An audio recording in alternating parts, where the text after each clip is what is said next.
বল হরি বল। নমস্কার, শুভ সন্ধ্যা।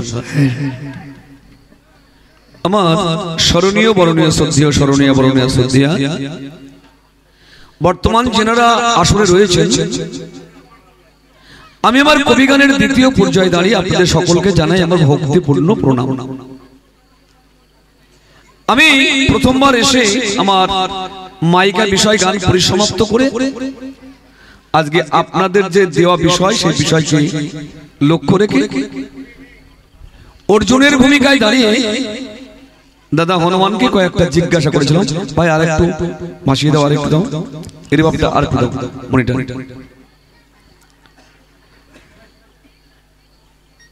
আমার প্রত্যেকটা কথার পিছনে দাদা হনুমান এত সুন্দর যুক্তি লাগিয়ে আপনাদেরকে রসিয়ে, আপনাদেরকে হাসিয়ে কিছুক্ষণ বসিয়ে রেখেছে। এবার আমার বলার পালা। কবিগানে একটা জ্বালা, যখন একজন বলে আর একজন বসে বসে চলে, মনে মনে ভাবে ওনার বলা কখন শেষ হবে, হয়তো আকাশে বৃষ্টি হবে, আমাকে তো কথা বলতে হবে, সেই সময় কে পাওয়া যাবে। উনি কি বলবেন একা? দেখলাম না, উনি ছেড়ে দিয়েছেন, আমি একটু পেয়েছি ফাঁকা। এবার আমার বক্তব্য হোক কিছু রাখা, আমার এমন কিছু বলার নাই, আমি বলতে বড় ভয় পাই। হাজার হোক ও তো দাদা, আর আজকাল তো দাদারই যুগ। যেদিকে যাবেন দাদা, যেদিকে যাবেন দাদা, হাসপাতালে যাবেন দাদা, কোর্টে যাবেন দাদা, থানায় যাবেন দাদা, গ্রামে যাবেন দাদা, মেলায় যাবেন দাদা, দাদা দাদা দাদা। কিন্তু দাদার কায়দা কি বলেন আপনারা? দাদা ছাড়া তো কিছু নাই, দাদা হয়। দাদাকে জিজ্ঞাসা করেছিলাম, দাদা তুমি বিয়ে করনি, বউ নাই, ছেলে নাই, একা হনুমান, এত হনুমান আসলো কোত্থেকে? বলো একটুখানি ঘাম পড়ে গিয়েছিল, কে একটু চেটে খেয়েছে, তার থেকে এক হনুমান জন্মিয়েছে, তার থেকে আবার সব হনুমান। আচ্ছা সব বিশ্বাস হয়? ওর ঘাম খেয়ে একটা ছেলে হয়েছে, হতেও পারে, না হওয়ার তো কিছু নাই, হতে পারে। আচ্ছা যাই হোক, আমি মেনে নিলাম ওইটাই ঠিক। জিজ্ঞাসা করলাম, দাদা বলো তো, তুমি তো বৈষ্ণব, তাহলে অন্তত যারা বিষ্ণু ভক্ত, যারা বৈষ্ণব, তারা বলি প্রথাকে ঘৃণা করে, বলির ধার ক্ষমা হে পরম ধর্ম, জীব হত্যা মহাপাপ। তাহলে ভদ্রাকালীর দ্বারে মহিরাবণকে নিধন করলে কেন? তা বললো ওটা আমি প্রভুর জন্য করেছি। আচ্ছা, এটা প্রভুর জন্য করেছি, আর আমি যেগুলা করেছি সব অন্যায় করেছি, অধর্ম যুদ্ধ করেছি। এখন ঘটনা কি জানেন? এক ভদ্রলোক জাতিতে ঘোষ, চাচির ব্যবসা, চাচি, চাচি বোঝেন তো? এখন ওই চাচি তাল তাল করে, তাল তাল করে, মানে প্রত্যেকটা তালে 1 কিলো করে। এখন মিষ্টির দোকানে দিয়ে আসে, মিষ্টির দোকানে, মিষ্টির দোকানে দিয়ে আসে, ওটা ওজন করে না, মিষ্টির দোকান আলা ওটাকে নিয়ে নেয়, 4 তাল 5 তাল, মানে যত তাল তটা কেজি। তা একদিন কেউ বলেছে ও 1 তাল দিয়ে যায়, ওজন করিস না, একদিন ওজন করে দেখ না। তা ওজন করে দেখে 850 করে প্রত্যেকটা পার পিস, 850 গ্রাম করে। তাহলে তো বহুদিন ঠকাচ্ছে, বহুদিন ঠকাচ্ছে, কি করা যায়? এই পরের দিনকে যে ঘোষ গিয়েছে, ওই চাচি নিয়ে আর ওই মিষ্টির দোকানওয়ালা গাল শুরু করেছে, হারামজাদা, গোয়ালের বাচ্চা, অমুক তমুক, তোর ধর্ম জ্ঞান নাই, তোদের ঘরে ভগবান জন্মিয়েছে, তুই 250 গ্রাম করে চাচি কম দিস, তার মানে? বহু লোক জুটেছে। শেষে ঘোষ বলছে, বাবু আমাকে একটা কথা বলার সুযোগ দাও। বলো কি বলবি তুই? বলো দেখুন, আমি খুব গরিব মানুষ, আমার দাড়ি বাটখারা কেনার পয়সা নেই, আমার দাড়ি বাটখারা কেনার পয়সা নেই, আমার ওজন করতে পারি না। বলো তাহলে কিসে ওজন করিস? বলো আপনি যে আমাকে 1 কেজি করে চিনি দেন, সেই চিনির ওজন অনুযায়ী আমি 1 তাল করে চাচি আপনাকে দিই, আমার অপরাধ থাকে। যেমন এই কথা বলা, আর অমনি দোকানওয়ালা মাথাটা নিচু করেছে। তার মানে কি? ও যা দেয় সেই অনুযায়ী এ মাল দেয়। দাদা হনুমান, তুমি হচ্ছ ত্রেতা যুগের দাদা। দাদা যে পথ দেখিয়েছে ভাই সে পথ দেখেছে।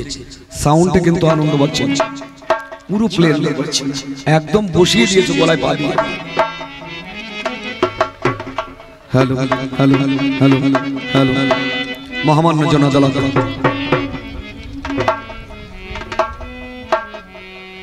একটু গলাটা শুরু করে দাও। Hello hello hello hello test test hello hello hello hello ঠিক আছে। দেখুন যে পরিস্থিতি অনুযায়ী আমি দেব না বক্তৃতা, রাখি সব কথা বাজারে মাঢোল উচ্চ স্বরে গৌরে প্রেমানন্দে হরি হরি বল।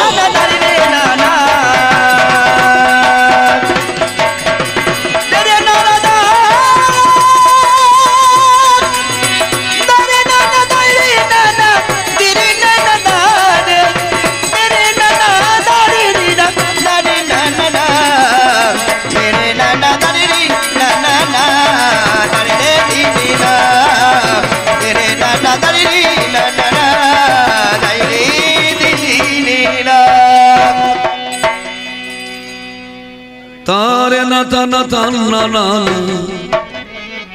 এটাকে একটু করে রাখো বাবা। হ্যালো হ্যালো হ্যাঁ একটু করে রাখো।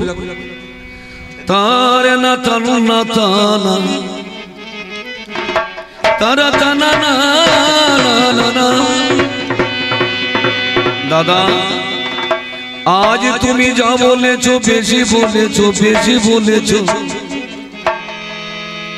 তুমি তোমার দাদা বয়োজ্যেষ্ঠ, আমি একবারও বলবো না যে উনি যা বলেছেন তা হয়নি, তা বলবো কেন? আমি বলছি ঠিক বলেছো, তুমি যা বলেছো বেশি বলেছো, বেশি বলেছো।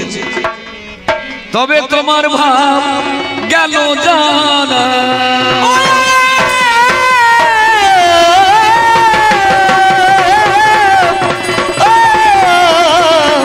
তুমি যা বলেছ বেশি বলেছ ভাবে গেল জানা। তুমি যা বলেছ বেশি বলেছ ভাবে গেল জানা। তুমি যা বলেছ বেশি বলেছ ভাবে গেল জানা। তুমি যা বলেছ বেশি বলেছ ভাবে গেল জানা।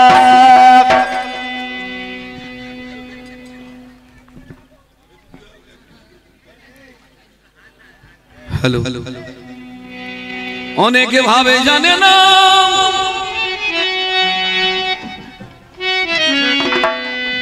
অনেকে ভাবে জানে না মাথা ধরে,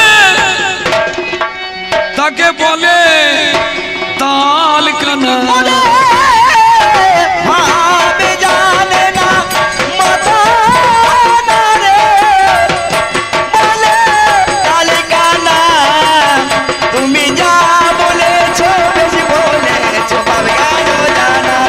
তুমি যা বলেছো বেশি বলেছো ভাবে গেল জানা। তুমি যা বলেছো বেশি বলেছো ভাবে গেল জানা। তোমার যত দূরে নাই বিছানা, তোমার যত দূরে নাই বিছানা, তত দূরে তুমি ঠ্যাং দিও না। যত দূরে নাই বিছানা তত দূরে ঠ্যাঙি দিও না। তাতে শুয়ে সুখ পাবে না, তাতে শুয়ে সুখ পাবে না। তাতে শুয়ে সুখ পাবে না, ওই না সাদের বিছানা। ওই না সাদের বিছানা রে, ওই না সাদের বিছানা। যা বলেছো বেশি বলেছো ভাবে গেল জানা। তুমি যা বলেছো বেশি বলেছো ভাবে গেল জানা। তুমি যা বলেছো বেশি বলেছো ভাবে। আকাশের অবস্থা ভালো নয়, একটু সংক্ষেপেই চলা ভালো। আমি ভাবে ভাবে বুঝলাম, আমি ভাবে ভাবে বুঝলাম।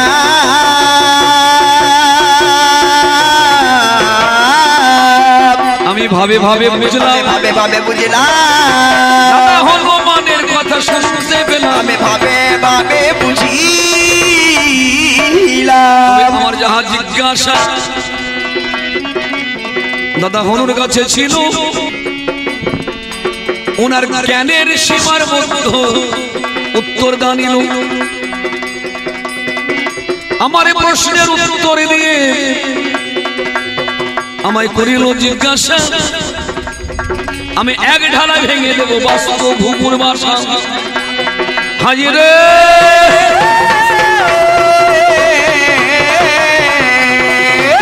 আপনারা করিলেন শ্রবণ আমি কথা দিয়ে কথা রাখতে পারিনি কখন জাতিতে ব্রাহ্মণ দাপর যুগে বাস সেই ব্রাহ্মণের শুনে যান করুণ ইতিহাস ব্রাহ্মণ তার স্ত্রীর গর্ভে যতবার সন্তান আসে ততবারই সন্তান প্রসব হওয়ার সঙ্গে সঙ্গে মারা যায় তা একবার এই অরাজকতার কারণে আমরা যেমন সরকারকে দায়ী করি আমাদের গণতন্ত্রের রাষ্ট্রে আমরা যেমন পরিস্থিতি দিক যদি খারাপ হয় সরকারকে দায়ী করি তাহলে তখন ছিল রাজতন্ত্র প্রজাদের কোনো অসুবিধা হলে সেই বিপ্লব বা বিদ্রোহ রাজবাড়িতে পৌঁছাচ্ছে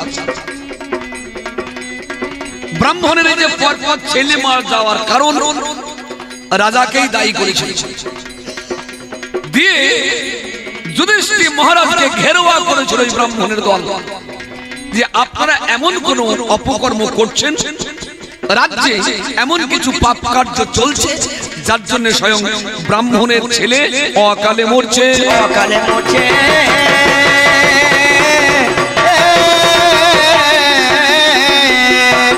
অকালেতে মরছে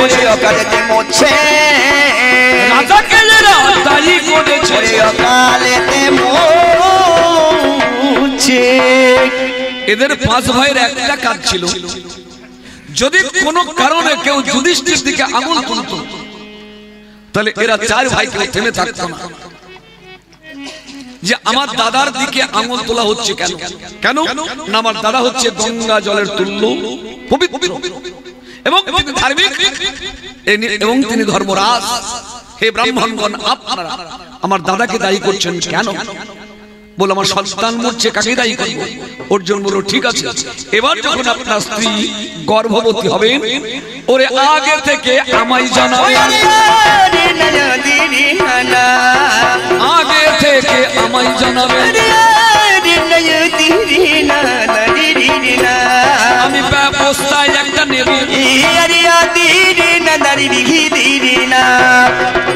বেশ পরবর্তীতে যখন ওই ব্রাহ্মণী আবার গর্ভ ধারণ করেছেন অর্জুনকে এসে জানানো হলো সন্তান প্রসব হওয়ার আগের মুহূর্তে অর্জুন তার বানে বানে চতুর্দিক ছেয়ে দিয়েছে শূন্য দিক অধদিক 10টা দিক বানে বানে ছেয়ে ফেলেছে যাতে কোন রকমের কাল প্রবেশ করতে না পারে বানে বানে চাইল গগন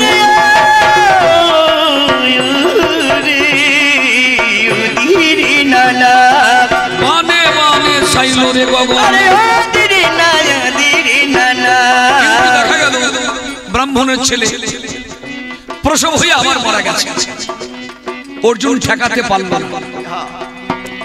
অর্জুন রক্ষা করতে পারল না ওই সন্তান এর জন্য অর্জুন আত্মহত্যা করতে চাইছে আমি কথা দিয়ে কথা রাখতে পারলাম না এর পিছনের কারণ কি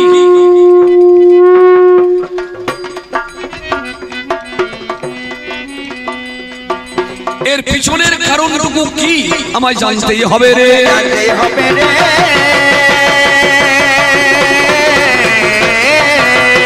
আমায় জানতেই হবে রে এর পিছনের কারণ কি রয়েছে আমায় জানতে হবে তাই যখন আত্মহত্যা করতে যাই যমুনা নদীতে তখন কৃষ্ণ এসে নিবারণ করেছেন অর্জুনকে। আত্মহত্যা করছো কেন? তা বলে আমি ব্রাহ্মণকে কথা দিয়ে কথা রাখতে পারি, এর কারণ কি? বলো তুমি বোকামি করেছো প্রথম। বলো কি? বলো এই বিশ্ব ব্রহ্মাণ্ড যেটাকে বলছি আমরা কাল, এই কালকে নিয়ন্ত্রণ করার ক্ষমতা কালকে যে সৃষ্টি করেছে সেই ব্রহ্মা, এবং আমি স্রষ্টা, আমারও ক্ষমতা নাই কালকে নিয়ন্ত্রণ করা। কালকে নিয়ন্ত্রণ করে কে? না প্রত্যেকটা মানুষ তার নিজ নিজ কর্ম। আমার যদি কর্মের ত্রুটি না থাকে তাহলে কালের কবলে আমাকে পড়তে হবে না। এই যে ব্রাহ্মণ দেখো,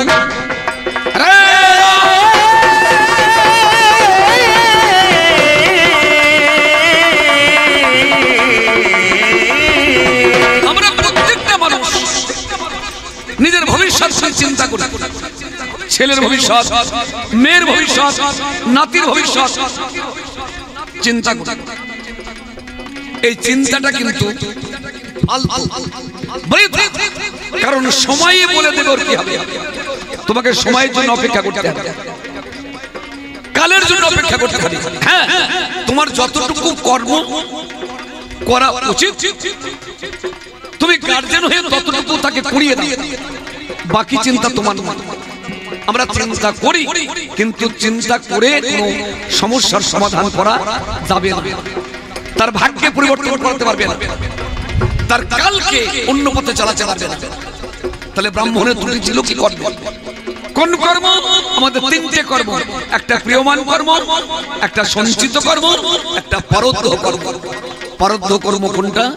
আমি এই জন্য যে ভুল কাজগুলি করে গেলাম সেই ভুলের প্রায়শ্চিত্ত করলাম না,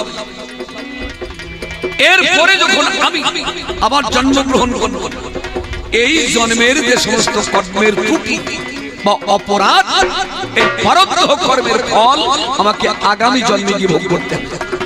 ব্রাহ্মণের ত্রুটি ছিল কি? ব্রাহ্মণ ছিল জাতিতে ডোম। ডোমের দুটো ভাগ, একটা শূকর পালন করে আর একটা যারা সপ্তাহ করে। এই ডোম করতো শূকর পালন, অর্থাৎ সুর পুষ্ট, একটা গর্ভিণী সুর, অর্থাৎ গর্ভে 10টা বাচ্চা থাকা সুর। এই ডোম খুন করেছিল, অর্থাৎ যারা মাংস খায়, যারা জীব হত্যা করে, যে পশুর গর্ভে সন্তান থাকে সেই পশু হত্যা করে খেতে নাই, এটা শাস্ত্রেতে নিষেধ। শাস্ত্রেতে নিষেধ।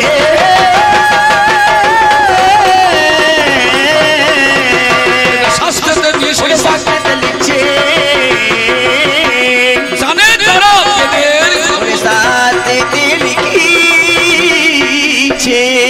এই শূকর হত্যা করেছিল 10টা বাচ্চা থাকা অবস্থায়, তখনই এই শূকর ঈশ্বরের প্রতি একদৃষ্টে চেয়ে এর জন্য শাস্তি দাবি করেছিল, মালিক আমি পশু জনিতে জন্মগ্রহণ করেছি, আমার গর্ভের সন্তান প্রসব হতে দিল না, আমার গর্ভে পশু সন্তান থাকা অবস্থায় আমাকে এ খুন করলো, হত্যা করলো, এর বিচার যেন তুমি করো।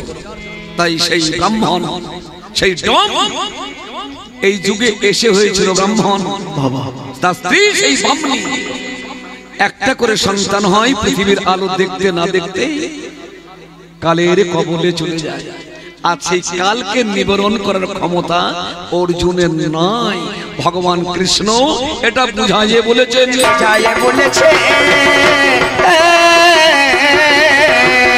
এটা বুঝাইয়ে বলেছে, কৃষ্ণ নিজে প্রমাণ দিয়েছেন। আমি আর এক কথা শুনতে পেলাম, আমি আর এক কথা শুনতে পেলাম,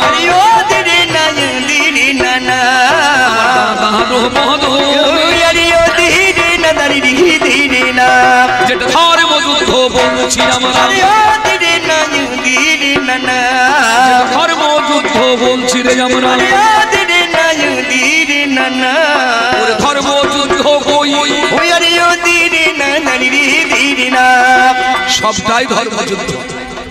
কুরুক্ষেত্রে যেটা হয়েছিল সবটাই ধর্মযুদ্ধ। ধর্মযুদ্ধ করতে গিয়ে যদি কোনো সময় কপটতার আশ্রয় নেওয়া হয়, সেই কপটতার মধ্যে গণ্য নয়। কারণ ধর্মটাকে প্রতিষ্ঠিত করতে যদি একটা মিথ্যা কথা বলতে হয়, যদি সেই মিথ্যাটা 1000 সত্য কথার চাইতেও যদি বেশি ভালো হয়, সেই মিথ্যাটা মিথ্যা নয়। যেমন কোন ডাক্তার একটা রোগী অপারেশন করলেন, রোগী জিজ্ঞাসা করছে ডাক্তার বাবু আমি ভালো হব? বলো কিচ্ছু হয়নি, আপনি ভালো হয়ে যাবেন। ডাক্তার বাবু লাগবে কিচ্ছু না, আপনি বুঝতে পারবেন না। ডাক্তার জানে ও বাঁচবে না, টাকার জোরে অপারেশন করাচ্ছে, কিন্তু ওর আয়ু বেশি দিন নয়। তবু ডাক্তার তাকে সান্ত্বনা দেওয়ার জন্য মিথ্যা কথা বলে। এই মিথ্যাটা কিন্তু কোনো মিথ্যা কথা নয়। যেটা ভালোর জন্য বলা হয় সেটা মিথ্যা হলেও মিথ্যা নয়। এটা তোমাকে বুঝতে হবে। ধর্মের দিকে চলো। ধর্মযুদ্ধ প্রমাণ পাওয়া গেল কবে শোনো, নামে যারে ভগদত্ত,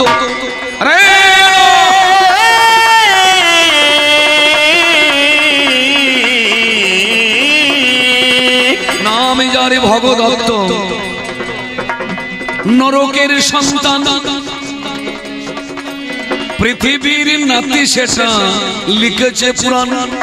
রাজা ভগদত্ত দুর্যোধনের হয়ে যুদ্ধ করছে।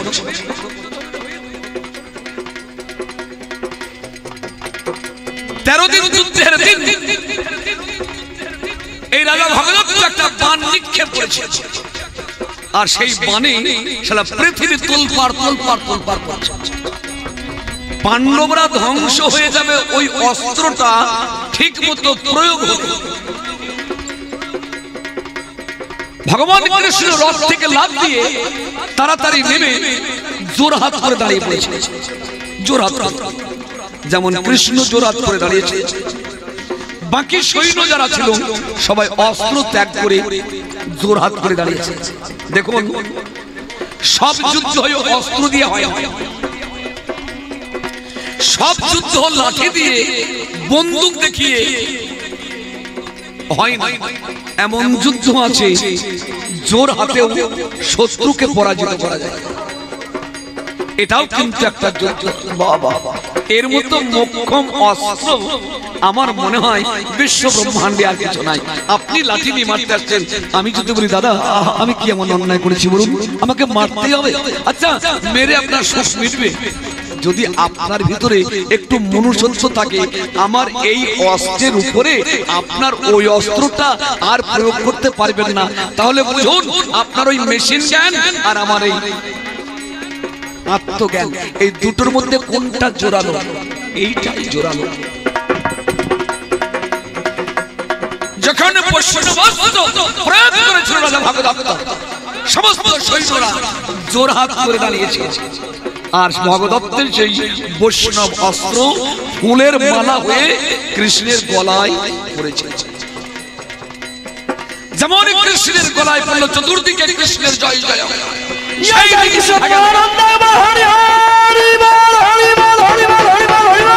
সবাই বলতে লাগলো ধর্মযুদ্ধ হয়েছে,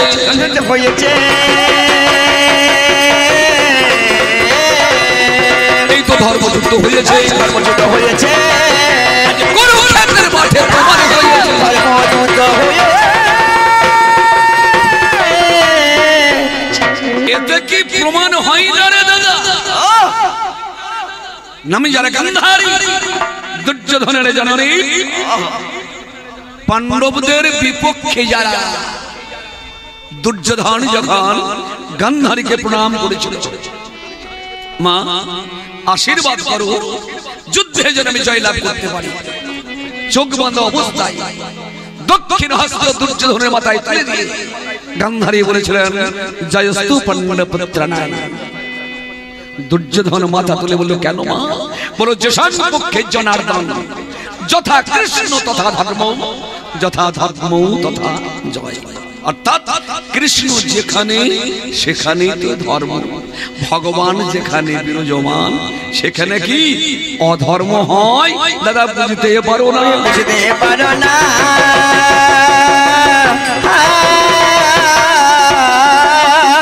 কি বুঝতে পারো না, বুঝতে পারো না, একবার মনের মাঝে করো আলোচনা, বুঝতে কি পারো? আমি আর এক কথা শুনলাম বসে, আমি আর এক কথা শুনলাম বসে, হনুমান দাদা কই এত ক্ষমতা থাকতে যা, এত ক্ষমতা থাকতে আমার একাম্র কাহানুনে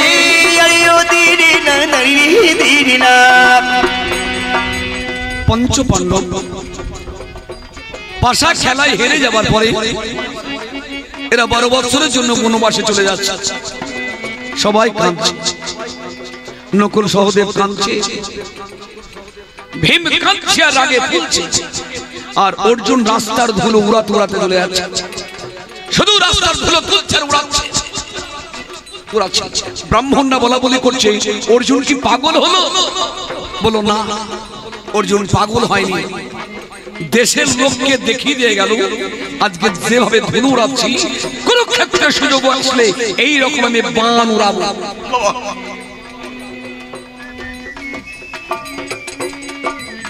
সবাই যখন কাঁদতে কাঁদতে, সবাই যখন কাঁদতে কাঁদতে মনের দিকে যায়, দেখবেন একটা বাড়িতে 6-7টা ভাই, বাবা মা, যদি পাশের বাড়ির সঙ্গে একটু গন্ডগোল হয় দেখবেন ওই গন্ডগোল দুদিন পরে নিজেদের বাড়িতে বাঁধবে। কেন না? আলোচনা হবে এই ঝগড়াটার জন্য দায়ী কে। সবাই বড় ভাইয়ের দিকে আঙুল তুলে, দাদা তোর জন্য হলো। বলে কেন? তুই প্রথমে থানা যেতে পারলি না? এই ও যখন এই কথা বলে তুই প্রতিবাদ করলি না? তুই আমাকে অর্ডার দিলি না কেন? বড় ভাইয়ের দিকে প্রথমে আঙুল তুলবে, না হলে বাবার দিকে আঙুল তুলবে। ঠিক এইরকম যুধিষ্ঠির দিকে সবাই আঙুল তুলছে, ভীম আঙুল তুলছে, তোমার জন্য হলো। তুই পাশা খেলতে গেলে কেন? পাশা খেলায় কোন রাখতে গেলে কেন? দ্রৌপদী কাঁদছে, যুধিষ্ঠিরকে দায়ী করছে, কিন্তু যুধিষ্ঠির মাথা নিচু করছে। মাথা নিচু করছে কেন? যুধিষ্ঠিরকে একসময় ব্যাসদেব বলেছিল যদি কোনো কারণে তুমি নিজে একদিন উত্তপ্ত হও সেদিনকে তোমরা কৌরবদের হাতে অপমানিত হবে। এই কথা মনে রেখে যুধিষ্ঠির কোনোদিন রাখতেন না। এত কিছু গন্ডগোলে, এত অশান্তিতে সবসময় ধৈর্য সহকারে নীরব থাকতেন, মাথা নিচু করে সব মেনে নিতেন, হাসি মুখে চলতেন। ভেতরে দুঃখ থাকলেও যুধিষ্ঠির ভাইদের সামনে হাসতেন। কিন্তু যুধিষ্ঠির এই অপমান সবাই সহ্য করলে একজন করছে নাকি? স্বয়ং ধর্মরাজ। যুধিষ্ঠির যে মিথ্যুক নয়, যুধিষ্ঠির যে মহান, এটা প্রমাণ করতে হবে রে,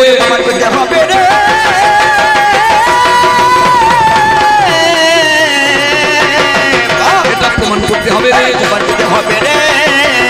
যুধিষ্ঠির কোন লোভ না, প্রমাণ করতে হবে। ধর্মরাজ চিন্তা করলেন আমার যুধিষ্ঠিরকে মহান করতে হবে। হঠাৎ করে বনে চলার পথে যুধিষ্ঠির মনে এই কথাটা জাগলো, আমি জল খাবো। এটা কার দ্বারা সৃষ্টি হলো? ধর্মের দ্বারা। আজকে প্রমাণ করাবেন যুধিষ্ঠির মহান। যুধিষ্ঠির হঠাৎ করে ভীমকে বললেন, ভীম জল এনে দাও। ভীম গিয়েছিল জলের সন্ধান, সারা বন ঘুরে ঘুরে সুরসেন নামক বনে দেখ একটা স্বচ্ছ সরোবর। ভীম ভাবলো প্রথমে একটু জল খাবো, তারপরে নিজের কাপড় ভিজিয়ে জল নিয়ে যাবো, অন্য কোনো পাত্র নেই। জল দেখে ভীমসেন যেমন নামতে যায় গাছে ডালে কে যেন ডেকে ডেকে কয়, বলে ছুঁয়ো না ভেবে তোমায় কোনি মানা, ওই জল ছুলে ভেবে তুমি প্রাণে তো বাঁচবে না। ভীম বলছে কে? ভীম যখন কে বলে ঘোড়ায় দুটি আঁখি, দেখে গাছে ডালে বসে আছে এক বক পাখি, একটা পাখি বক। ভীম বলছে তুমি? বলে হ্যাঁ আমি। ওই পুকুরটা আমার, আমি চারখানা প্রশ্ন করব, যদি উত্তর দিতে পারো জল খাও, জল নিয়ে যাও। কি প্রশ্ন? বলো কিবা বার্তা, কি আশ্চর্য পদ বলি কারে, কোন জন সুখী হয় এই চরাচরে, পাণ্ডু পুত্র এই প্রশ্নচারী, উত্তর করিয়া তবে পান করো বাড়ি। ভীম বলে জানি না, ভীম বলে জানি না,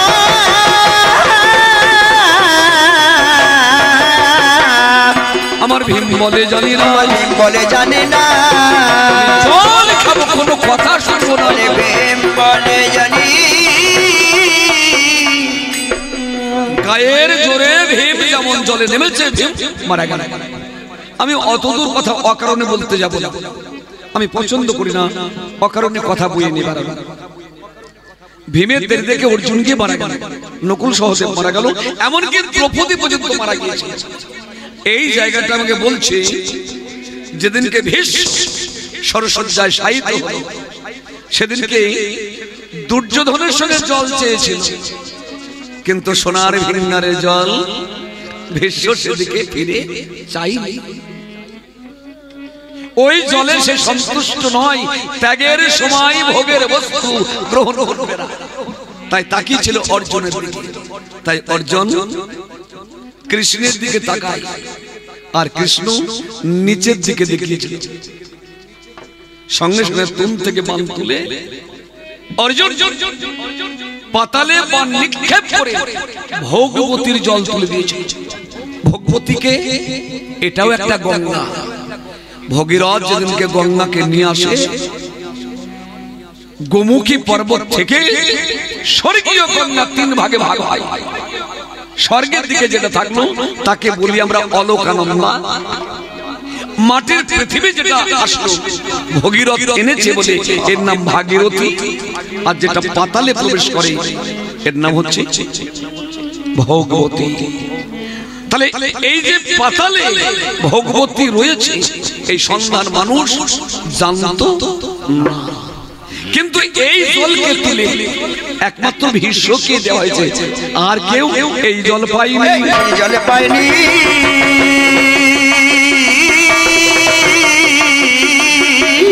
এই জল পাইনি, এই জল পাইনি, এই জলের কেউ সন্ধান জানে না, এই জল পাইনি। বাবা, মানুষ মরার আগে কি খায়? মানুষ মরার আগে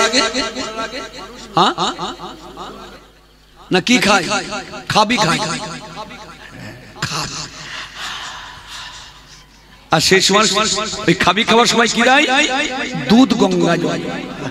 তখন কেউ কলের জল এনে দেয় না, কেউ মিনারেল ওয়াটার এনে দেয় না, দুধ এবং গঙ্গা জল দেওয়া হয়। দেবব্রতকে যেদিন শান্তনু রাজ গঙ্গার বুক থেকে নিয়ে চলে আসছে, দেবব্রত কেঁদেছিল, মা আমি কেমন সন্তান, মা পেলাম তো বাবা না, আর এখন এক বাবা পাচ্ছি, মা তুমি নাও। একটা সন্তানের কাছে দুটোই প্রয়োজন, একদিকে তার মা আর একদিকে তার বাবা। আমাকে অধিকার দাও, আমি মাও চাই, আমি আমার বাবাও চাই। একটা শিশু তার কাছে প্রিয় দুটোই, মার কাছে থাকবি না বাবার কাছে। এই নিষ্ঠুর প্রশ্ন যেন কোন শিশুকে এই জগতে কেউ না করে, এটা তার অধিকার ছিনিয়ে নেওয়া, এটা তার মনুষ্যত্বের গলা টিপে মারা। এই প্রশ্ন করা ঘাতকের কাজ, যে তুই মার কাছে থাকবি না তোর বাবার কাছে থাকবি। কি করিবে দেবব্রত কেঁদে কেঁদে কয়,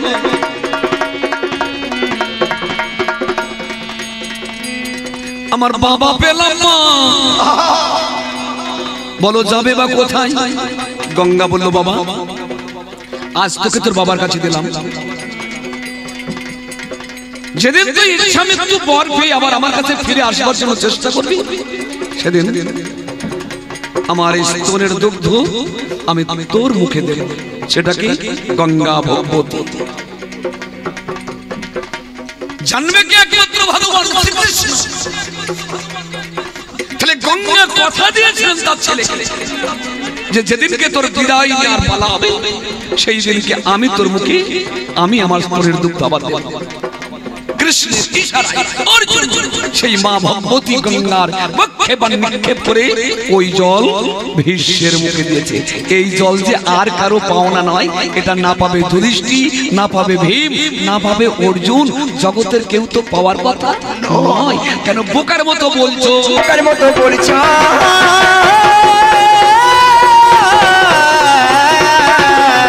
কেন বোকার মতো বলছো? বোকার মতো বলছো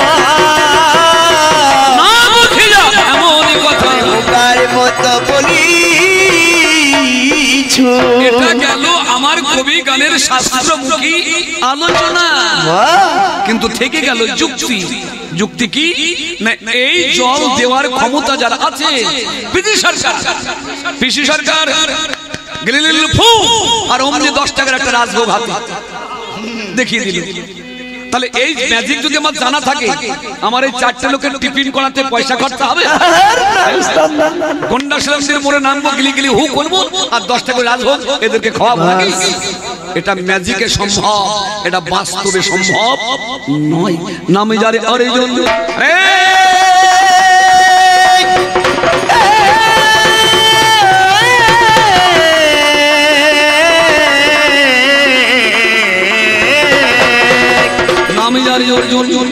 দেখুন ভীষ্মের সরসজ্জা কবে আর পঞ্চপাণ্ডবদের বনবাস কবে, কোনটা আগে কোনটা পরে?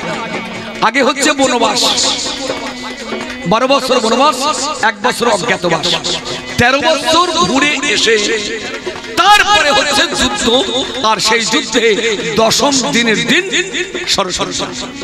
তাহলে যেদিনকে বনে যায় এই অস্ত্রটা অর্জুন জানতো না, এটা শিখেছিল কার কাছ থেকে? আপনারা যারা মহাভারত পড়েন, মহাকাব্য মহাভারতের সূচিপত্রটা দেখবেন, অঙ্গারপর্ণ সংবাদ। আসরিক প্রবৃত্তির একজন রাজা, তার নাম রাজা অঙ্গারপর্ণ। এরা এই 12 বছর বনবাসকালে এরা রাত্রি দ্বীপভরে গঙ্গায় যাচ্ছিল স্নান করতে। কয়েকদিন স্নান করা নাই, তাই গঙ্গায় নামছিল স্নান করতে। অঙ্গারপর্ণ খবর পেয়ে এই পঞ্চপাণ্ডবকে আটকে দেয়। অর্জুনের সঙ্গে যুদ্ধে পরাজিত হন অঙ্গারপর্ণ। অঙ্গারপর্ণ 4টে ঘোড়া দান করেছিল অর্জুন, 4টে ঘোড়া আর একটা চাক্ষুষী বিদ্যা আর একটা অতল বিতল সুতল তলাতলকে ভেদ করার একখানা বাণ।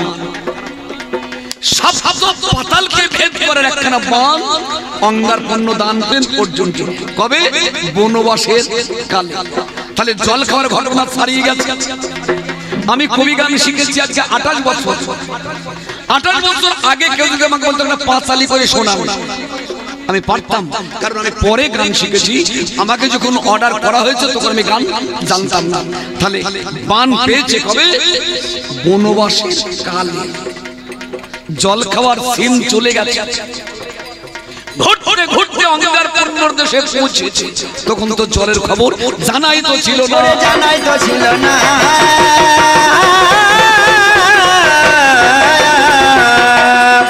ওরে জানাই তো ছিল না, জানাই তো ছিল না। কেন আলোচনা ওরে জানাই তো ছিল। এবার যদি বলো কিবা বার্তা কি আশ্চর্য পদ্মলিকারে কোনজন সুখী হয় এই চলাচলে? এই যে 4টে প্রশ্নের উত্তর, অর্জুন তুমি জ্ঞানী, তুমি কৃষ্ণ ভক্ত, ধর্মচারীগণ মধ্যে বহু কর্মনিষ্ঠ, কোটি কর্মনিষ্ঠের মধ্যে এক জ্ঞানী শ্রেষ্ঠ, কোটি জ্ঞানীর মধ্যে একজন মুক্ত, কোটি মুক্তের মধ্যে সুদুর্লভ এক কৃষ্ণ ভক্ত। কৃষ্ণ ভক্ত নিষ্কাম, অতএব শান্ত, ভক্তি মুক্তি শুদ্ধিকামী, সকলে অশান্ত। অশান্ত সবাই শান্ত কৃষ্ণ ভক্ত, শান্ত রসের কৃষ্ণ ভক্ত হয়েও এই উত্তর দিতে পারিনি কেন? এর ভিতরে কি রয়েছে? ভিতরে কি রয়েছে?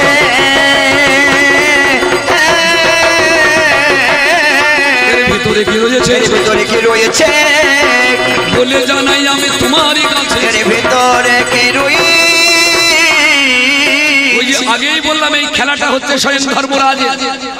এই খেলাটা, এই খেল হচ্ছে ধর্মরাজ, যার জন্য এই প্রশ্নের উত্তর কাউকে দেওয়া সম্ভব নয়। কে দেবে? যুধিষ্ঠির। এরা যখন মারা গেল, নামজারে যুধিষ্ঠির ধীরে ধীরে যায়।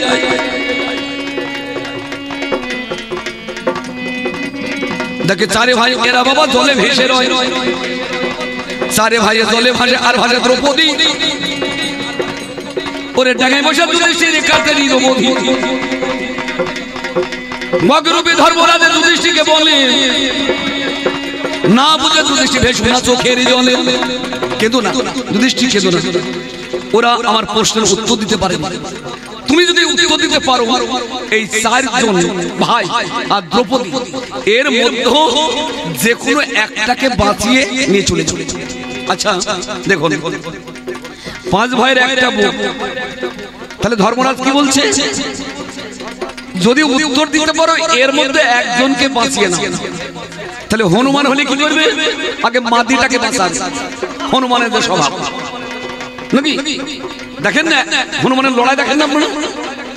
একটা দলে দুটো গোদা রাখতে দেবে, ও ঠেঙিয়ে মেরে ফেলবে। আবার যদি একটা পুরুষ হনুমান জন্মায়, গলায় পা দিয়ে মেরে দেয়। এই হনুমান। তাহলে অফারটা কি দিল? যে কোনো একজনকে বাঁচাও। তখন বললো ঠিক আছে। চারটে প্রশ্নের উত্তর দিয়ে বললো যদি বাঁচাতে হয় তাহলে সৎ মায়ের দুটো ছেলে, একটা নকুল একটা সহদেব। আমি কুন্তি মায়ের তিনটের মধ্যে আমি একজন আছি, তাহলে আমার সৎ মায়ের একটা ছেলে বাঁচিয়ে দাও, হয় নকুলকে না হয়তো সহদেব।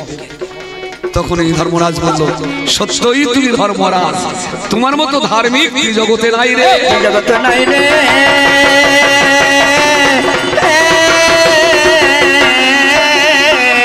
জগতে নাই রে, জগতে নাই রে, জগতে নাই রে। সেদিনকে ভীমকে, অর্জুনকে, নকুল সহদেবকে, দ্রৌপদীকে সবাইকে বাঁচিয়ে দিয়ে ধর্মরাজ বলেছিলেন যে যুধিষ্ঠির উপর তোমরা আঙুল তুলছো, একবার তার চরিত্রের দিকে তাকিয়ে দেখো, তিনি যে মহান। তোমরা অকারণে ধর্মরাজকে সন্দেহ করছো কেন? এই যে যুধিষ্ঠির চরিত্রটাকে মহান করার জন্য সেই দিনকে নীরব করে দিয়েছিল অর্জুনকে, নীরব করে দিয়েছিল ভীমকে, নকুল সহদেবকে। নায়ককে শ্রেষ্ঠ করার উদ্দেশ্য ছিল ঈশ্বরের, যার জন্যই উত্তর দেয়া ক্ষমতা থাকলেও ঈশ্বর বাক রুদ্র করে দিয়েছে, উত্তর দিতে দেয় নাই। আমি কি বলি বহু দাদা,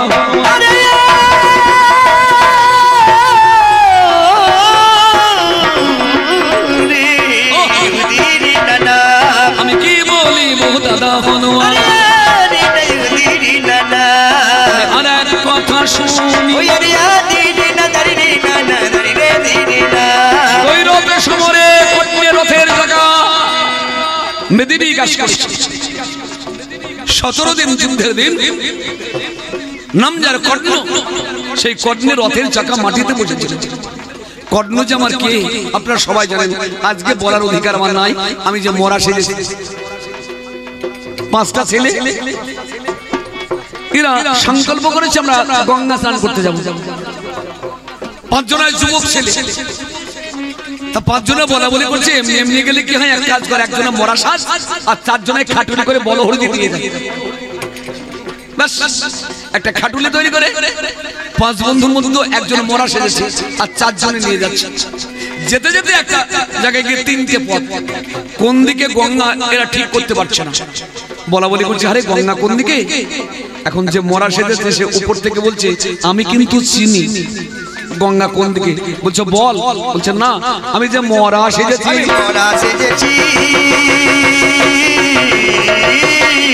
আমি যে মরা সেজেছি, সবই জানলেও বলতে পারবো না, কারণ আমি যে ভূমিকায় দাঁড়িয়ে রয়েছি সেই ভূমিকা যতদূর পর্যন্ত পাওয়ার, যতদূর পর্যন্ত বলার ক্ষমতা, আমি তার বাইরে যাওয়ার মতো লোক নই।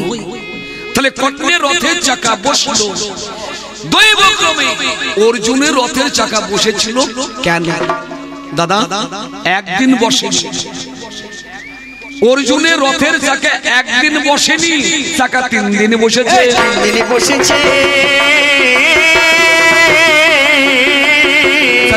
দিন বসেছে, 3 দিন বসেছে, ওরে একদিন কেন বসিবে চাচা? 3 দিন বসেছে। অর্জুনের রথের চাকা 3 দিন বসেছিল, আর একদিন রথ পুড়ে ছাই হয়ে গিয়েছে।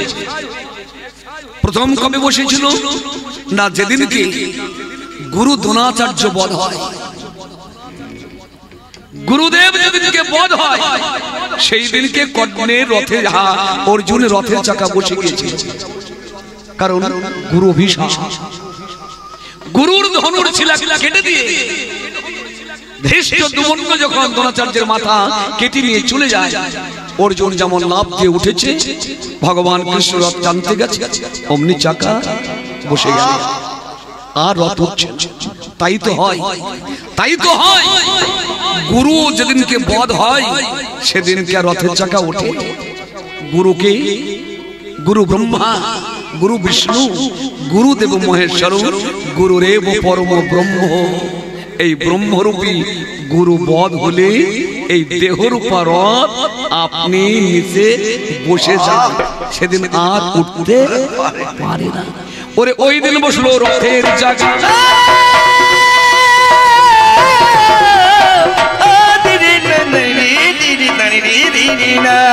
ওরে ওই দিনে বসলো রথের চাকা।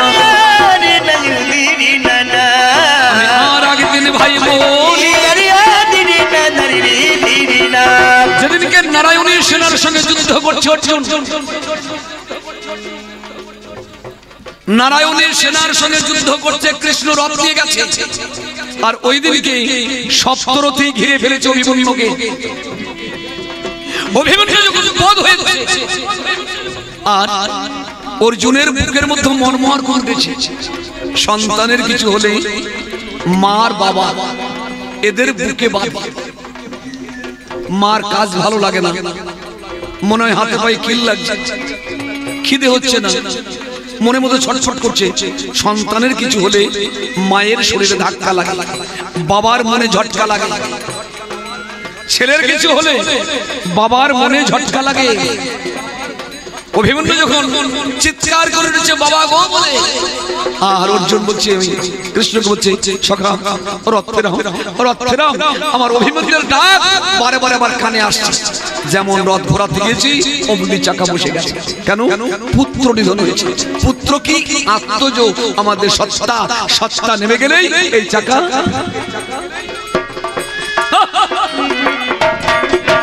দেখতে হবে, যেটা বিচার করে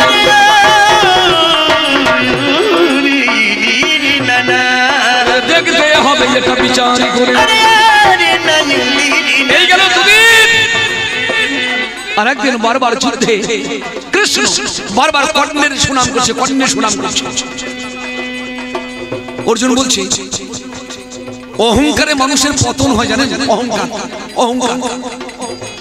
সে যত বড় মহান ব্যক্তি হোক না কেন, গোলাপ ফুলকে ভ্রমর প্রশ্ন করছে, গোলাপ গোলাপ তুমি এত সুন্দর, বললো এটা আমার গৌরব। বললো তবু তোমাতে কাঁটা কেন? বললো ওটা আমার অহংকার। বলো তুমি তাড়াতাড়ি ঝরে যাও কেন? বলো অহংকার পতনের মূল। এই মাইকটা কদম চালাচ্ছ, মাইক কথা কম। তাহলে গোলাপ যত তাড়াতাড়ি ফোটে, যত সুগন্ধ দান করে, তত তাড়াতাড়ি ঝরে যায়। কেন? তাতে অহংকার আছে।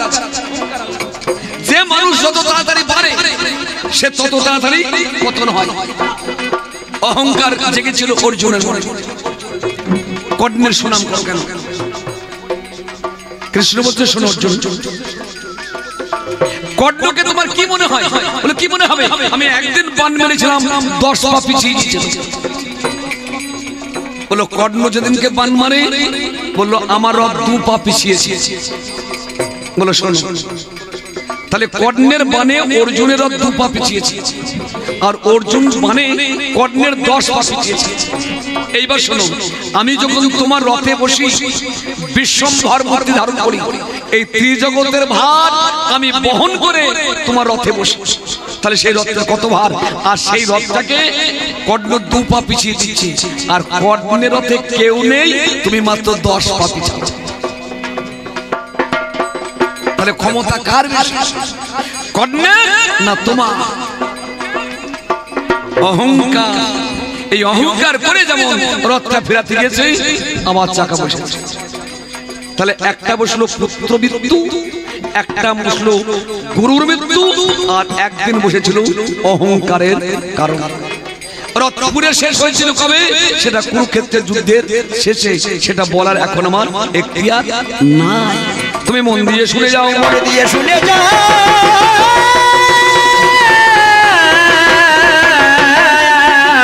তুমি মন দিয়ে শুনে যাও, মন দিয়ে শুনে যাও। দাদা হনুমান মোরে কথা বলে, মনে দিয়ে শুনি। কুরুক্ষেত্রের যুদ্ধটা 2 রকমের, একটা হচ্ছে গল্প অর্থাৎ ইতিহাস, আর আরেকটা হচ্ছে অন্তর্জগতের যুদ্ধ, কুরুযুদ্ধ। কুশব্দে অন্ধকার, রশব্দে আলো, অন্ধকার আলো মিশ্রিত যে স্থান, তাহাকেই বলা হয় কুরুক্ষেত্র।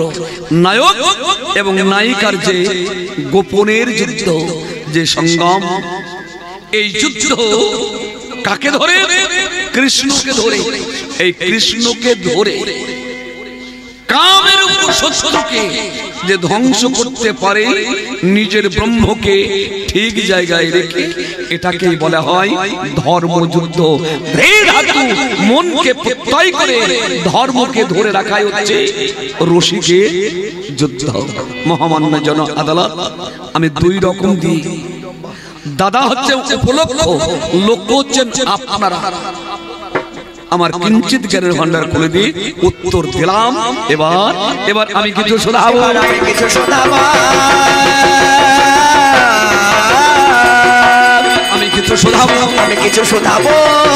আমি ভাবের ঘরে যাবো, আমি কিছু শোনাবো।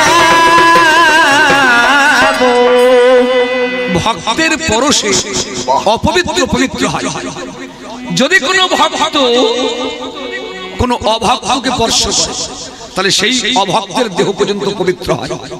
দাদা হনুমান, তুমি ভক্ত, ভক্ত হয়ে তুমি যেমন রাবণের চণ্ডী পাঠ করছিল বৃহস্পতি, আর সেই চণ্ডী তুমি স্পর্শ করলে বলে সেটা অপবিত্র হলো কি করে? ভক্তের স্পর্শে শাস্ত্র গ্রন্থ অপবিত্র হয় কি করে? মক্ষিকা রূপ ধরে চাটিলেন বিয়োগ করে, অশুদ্ধ হইল তার চণ্ডী।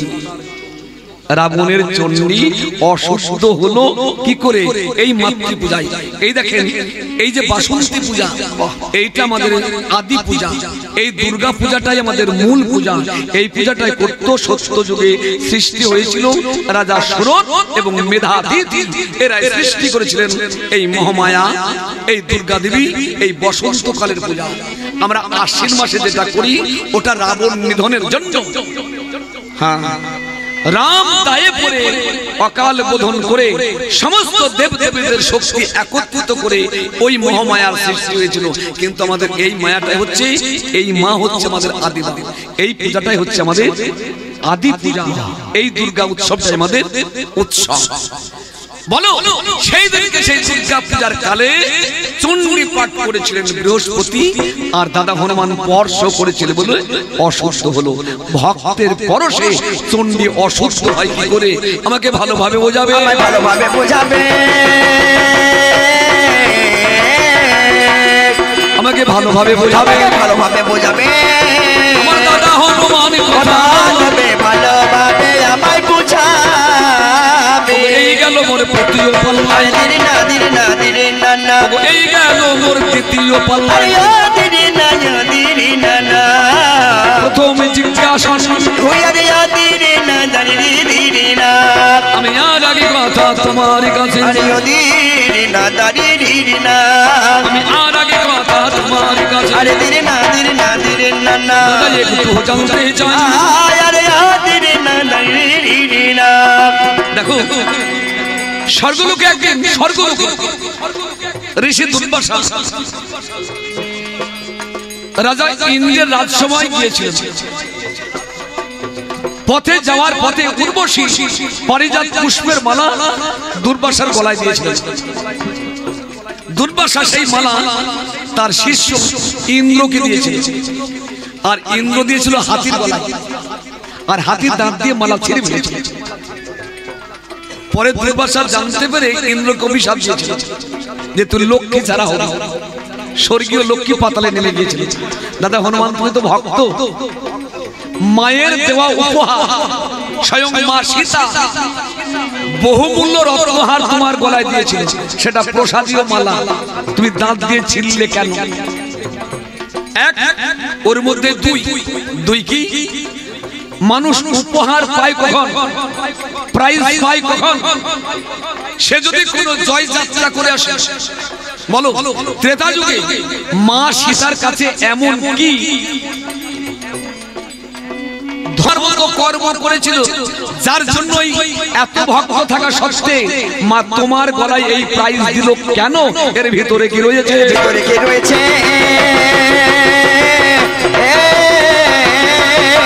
ভিতরে কি রয়েছে? ভিতরে কি রয়েছে? জানতে মনে বাসনা হয়েছে। ভিতরে কি রয়েছে? শেষ কথা বলো দাদা, এই পৃথিবীতে যত জন্তু জানোয়ার আছে বেশিরভাগ পশু পাখি, মানুষ, কিন্নর, যক্ষ, রক্ষ, সরীসৃপ, প্রত্যেকের একটা আস্তানা অর্থাৎ বাসা আছে। তোমার জীবনে তোমার বাসা নাই কেন? আমি এইখানে লাগলাম, আমি এইখানে রাখলাম, আমি এইখানে রাখলাম আমার পাশে, আমি এইখানে মনের মতো কই হলো না, মনের মতো কই হলো না, হলো না রে আমার মনের মতো কই হলো না, হলো না রে।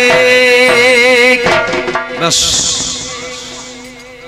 আকাশের পরিস্থিতি যাই হোক না কেন, রাত্রি তো অনেকটা হচ্ছে, তার উপরে আসার ফাঁকা হচ্ছে। আমি গোটা কয়েক প্রশ্ন মানে না করলে তো গানের শ্রীবৃদ্ধি হয় না। প্রশ্ন করা মানে গায়ককে ঠকানো নয়। সাধারণ মানুষ যে কথাগুলি জানে না, সেই অজানা কথা জানার যে প্রয়াস বা পথ, আমি সেইটুকুকে প্রকাশিত করার জন্য দাদা হনুমানকে এই গুটি কয়েক জিজ্ঞাসা রেখে আমার পালা ছেড়ে দিয়ে ভাই জীবন একখানা গান দাও। আমায় একটু জায়গা দাও মায়ের, যেহেতু মায়ের পূজা উপলক্ষে গান, তাই আমার শেষ গান মাকে দিয়ে গাইছি। মন্দিরে বসি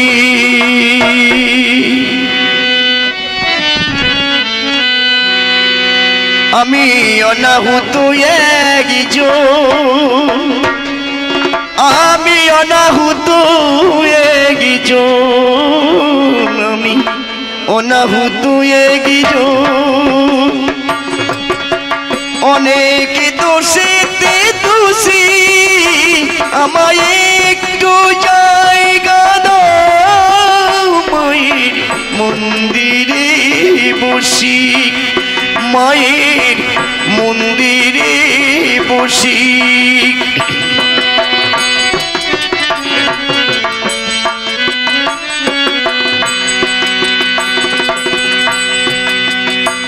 আমি সবার পিছনে থাকব, শুধু মনে মনে মাকে ডাকব, সবার পিছনে থাকব, শুধু মনে মনে মাকে ডাকব, কারো কাজে বাধা হলে সাজা দিও যত খুশি, আমায় সাজা দিও যত খুশি, আমায় একটু জায়গা দাও মায়ের মন্দিরে বসি, আমায় একটু জায়গা দাও মায়ের মন্দিরে বসি।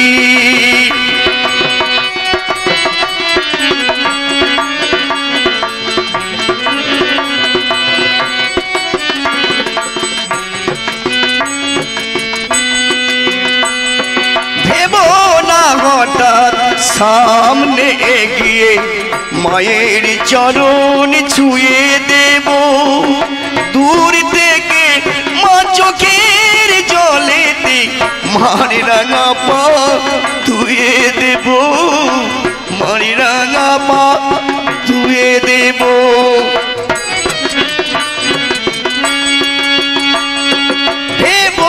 হঠাৎ সামনে এগিয়ে মায়ের চরণ ছুঁয়ে দেব দূর থেকে মা চোখের জলেতে মার রাঙা পা ধুয়ে দেব মার রাঙা পা ধুয়ে দেব